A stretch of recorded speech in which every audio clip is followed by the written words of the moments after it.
Hey everyone, welcome to my studio garden walkthrough. I'm here today in my home studio in Freedom, California, which is about 20 minutes from Santa Cruz. And it's a gorgeous California January day. And all of these paintings were painted outside in this natural light. So I really wanted to show you them in the gorgeous sunlight, and so that you could also see the really thick impasto texture that's just really hard to capture in a photograph. So here we go. And these two in the front here they're both 8 by 8 inches. And let's start with this one. This one is called Sweetly Spring, and it's got a really gorgeous blush palette.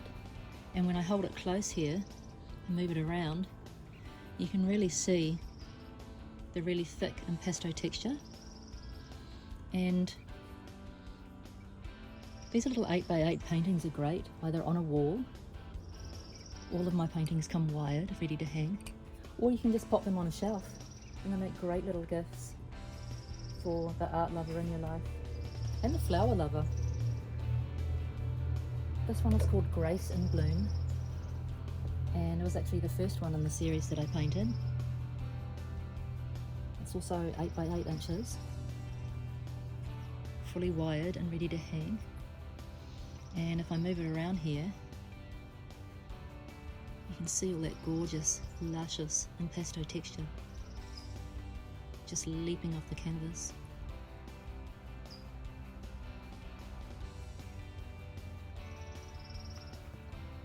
This one, the size actually is great on a little easel like this as well as just straight on a shelf like that.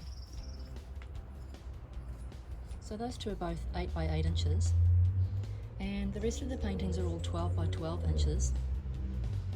I really love this format because it makes for great staging with gallery walls, and it's just a really clean, modern presentation.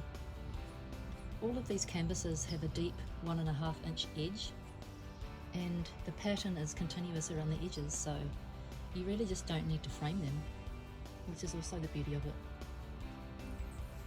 So the next one I want to show you is called Held in Blush, and with this one I really wanted to go with a gorgeous antique kind of palette. It's really elegant and still colourful though, with those gorgeous blush tones.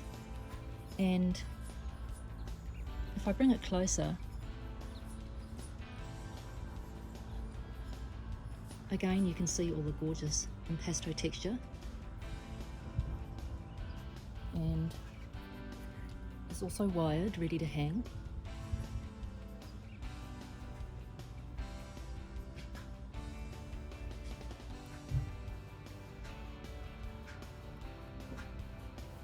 This one over here is a little landscape called a Blush Along the Shore, again with the similar spring palette.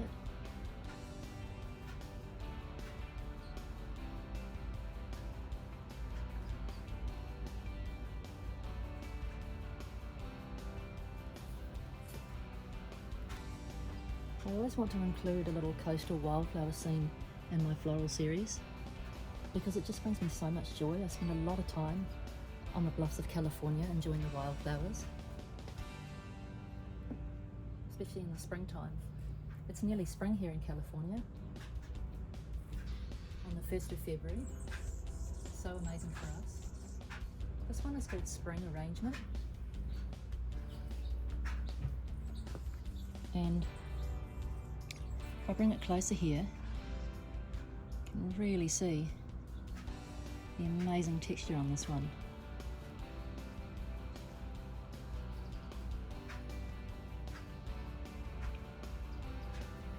I really enjoyed using the sage green background for the palette on most of these pieces for this collection, with hints of beryllium green and grey and umber.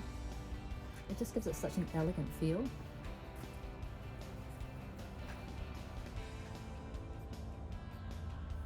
Now this one here is called Sage and Light. And this one already found its home. Thank you to a lovely collector. Really appreciate that.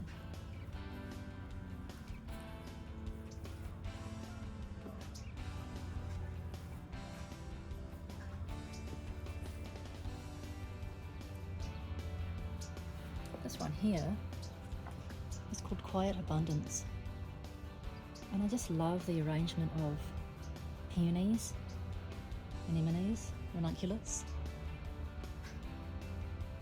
Typical gorgeous spring flowers. It has a ton of texture all throughout it.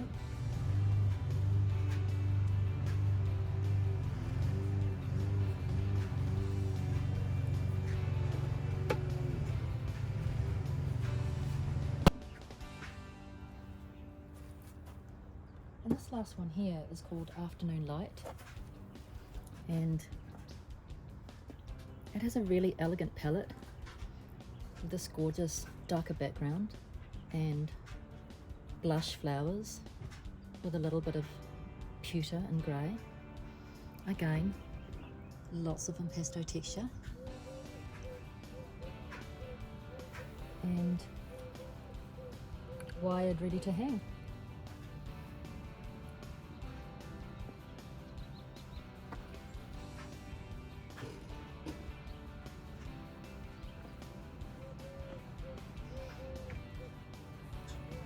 I just wanted to add too that if you don't already know me, I'm a palette knife painter, and so I paint using only palette knives. And the reason for this is that it's just a really gestural and honest way of painting, and it gives a wonderful flow and abandon to my paintings that I really enjoy. And I can also build up amazing layers and sculpt foliage and petals and all sorts of things with my palette knives.